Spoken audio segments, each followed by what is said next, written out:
Hier, on ne les avait plus vus depuis de nombreuses années discuter, échanger, notamment dans ce sens.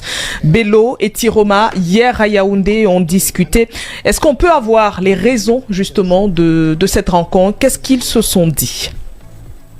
Écoutez, essentiellement, il faut retenir que ces deux hommes d'État qui ont réussi à se hisser au-delà des clivages et peut-être malentendu qu'il y a eu par le passé, l'intérêt supérieur du Cameroun leur commande donc de savoir organiser, que ce soit des rencontres, que ce soit la coalition, que ce soit mettre ensemble des idées pour apporter leur pierre à l'édifice du Cameroun. Rappelons aujourd'hui que, et nous le disons avec force au FSNC, notre ennemi principal, ce sont les mauvaises conditions de vie des Camerounais. Ce n'est pas un parti, ce n'est pas un individu. Donc, M. Biya n'est pas un problème pour nous. Le RDPC n'est pas un problème pour nous. Nous tenons très solennellement à le rappeler. Notre problème, c'est les Camerounais méritent mieux. Comment on fait? Qu'est-ce qui est faisable pour que le Camerounais ait de meilleures routes, ait de l'électricité, ait de l'eau, les services minimums, ces choses qui sont naturellement revendiquées. Donc, quand ces deux hommes d'État sont donc sortis du gouvernement, notamment le président Tiroma, il a expliqué les raisons pour lesquelles il partait. Il ne parvenait plus à rencontrer celui avec qui il a fait alliance et avec qui il pouvait discuter des différents problèmes que lui, il a écouté à la base du parti, les gens qui venaient vers nous, les populations qui se plaignent. Il ne parvenait plus à remonter l'information, lui, à son niveau pour que les choses aillent mieux pour les Camerounais. Et voilà donc comment lui, il s'en va. Et il fait donc son offre aux Camerounais. Le président Bello Bouba également a suivi. Ce qui fait donc que, honnêtement, moi je vais vous dire, Oui. Je m'adresse à tous les Camerounais, je m'adresse aux sympathisants du FSNC et de l'UNDP, je m'adresse à tous ceux qui savent qu'une élection présidentielle, c'est un homme qui va à la rencontre d'un peuple. Donc il est question ici de la responsabilité collective et individuelle. Les Camerounais qui ne sont pas satisfaits de leurs conditions, de leur situation, je veux simplement leur dire aujourd'hui que le plus important, c'est eux. Et parce qu'ils sont les plus importants, ces hommes politiques ont donc compris qu'ils ont intérêt à travailler ensemble. Et travailler ensemble implique prendre les points de vue des uns et des autres, les mettre sur la table, les mettre sur la balance et voir donc qu'est-ce qui va faire l'activité concrète. Jean-Marie Mbok, ce qu'on a... Jean-Moïse, pardon, je ne sais pas, vraiment toutes mes excuses.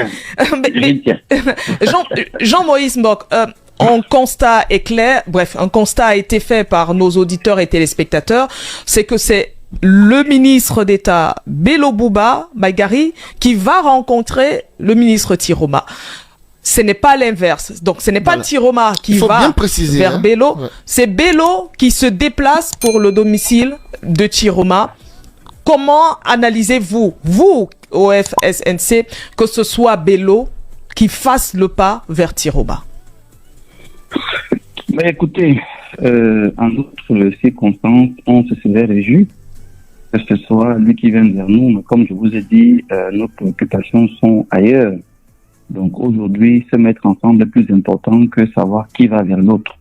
Je vais simplement rappeler ici que c'est pas la première rencontre. Ils se sont rencontrés déjà avant et ils ont échangé. Mais ça n'a pas été médiatisé.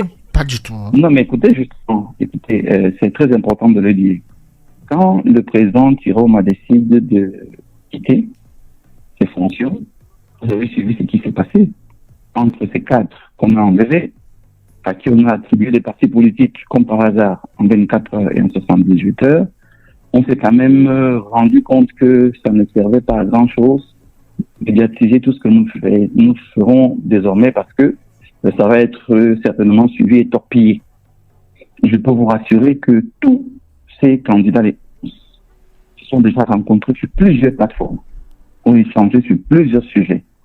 Et alors, c'est à eux, en fait, vous savez, de dire ce qu'ils ont convenu en interne, mais nous, en observateur externe, et avec les éléments de langage que nous avons pour communiquer, nous nous rendons bien compte tout simplement que c'est des gens qui, avec le temps, peut-être, vont arriver à dégager un candidat consensuel. Mais je rappelle simplement ici que c'est pas la vocation de l'opposition. L'opposition n'a pas la vocation de se mettre en bloc contre un super candidat. L'opposition a une proposition individuelle et eux, seuls candidats, effectivement, peut battre le candidat qui est en face. Ça dépend du peuple. Mais vous l'avez dit, ce n'est pas la première fois que les deux se rencontrent, Bello, Tiroma. Mais pourquoi avoir médiatisé cette sortie? Pourquoi maintenant avoir des images de ces rencontres? Est-ce que c'est parce que la discussion est suffisamment avancée aujourd'hui? Vous me tirez les verres du nez. Mais je vais vous le concéder. Les discussions sont suffisamment avancées. Je rappelle que le week-end dernier, sur le site de Mouna, il y a eu des travaux pendant tout le week-end. Ils ont travaillé vendredi, samedi et dimanche pour ressortir un ensemble d'éléments. Donc aujourd'hui, on médiatise, oui, pour dire que arrêtez de donner la mauvaise information aux populations. L'opposition en interne n'a pas de problème. L'opposition en interne travaille pour que les Camerounais reçoivent ce qu'ils méritent. Et la médiatisation était pour dire attention, ce qui se dit à gauche, à droite, sur l'opposition en arbre divisé, c'est un construit d'en face. C'est un construit pour donner l'impression que rien n'est fait et naturellement décourager ceux qui ont espoir à cette opposition-là. Il fallait donc rappeler que l'opposition est en rang serré, l'opposition est organisée, l'opposition est déterminée à apporter tout ce qu'elle peut à ces populations qui demandent vraiment que le minimum. On a un peuple merveilleux au Cameroun. D'ailleurs, les gens seraient peut-être agités. Nous sommes responsables. Et ça, il faut le saluer. Il faut saluer cette responsabilité des individus qui tous veulent le bien du Cameroun.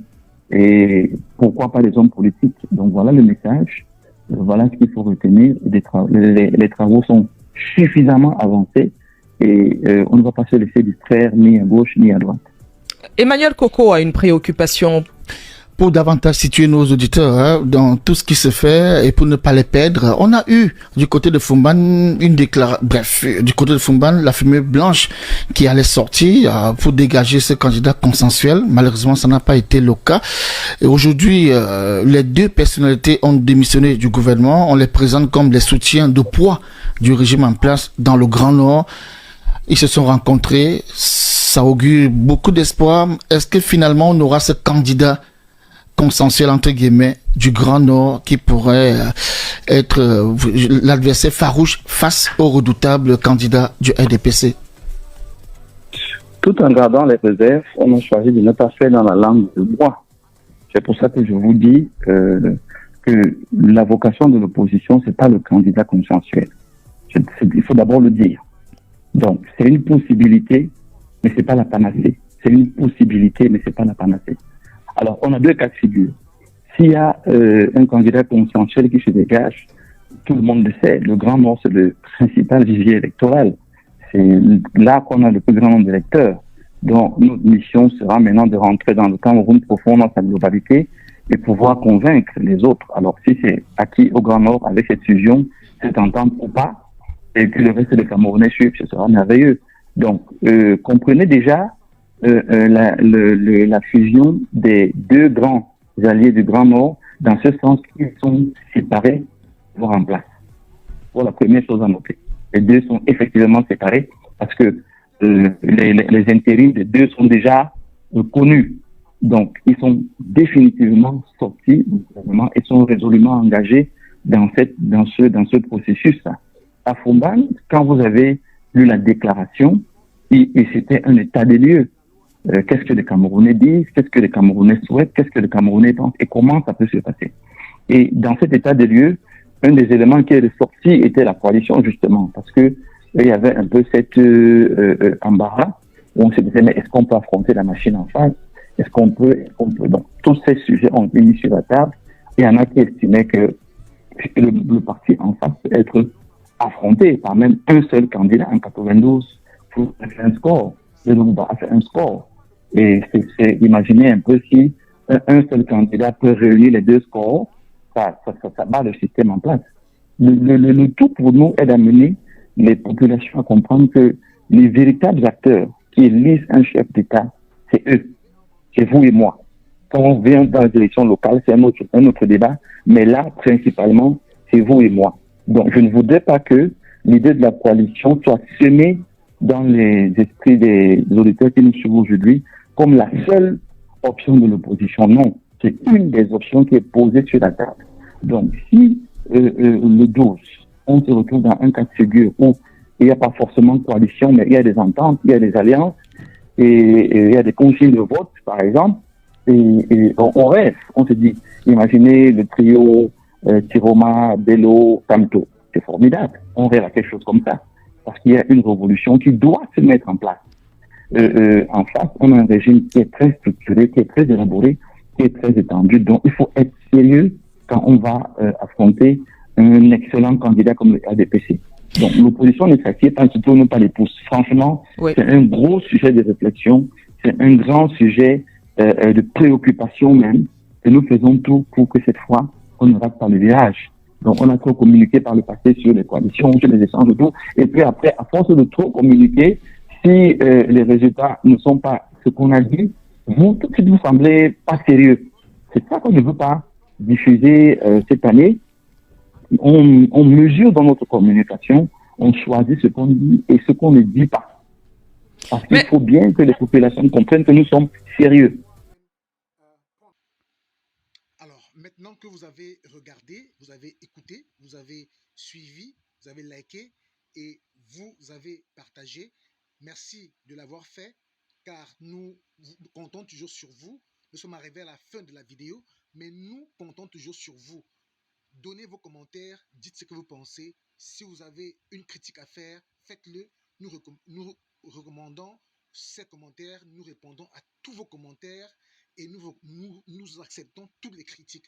Merci pour ceux qui ont partagé, qui continuent de partager, qui like, qui écoutent nos vidéos, qui écoutent nos publications, qui like, qui commentent et qui partagent, comme nous vous le recommandons, nous le demandons. Merci beaucoup pour tout cela et nous espérons qu'avec vous, nous grandirons et nous irons loin, car il n'y a que vous seuls qui pourrez nous aider. Merci.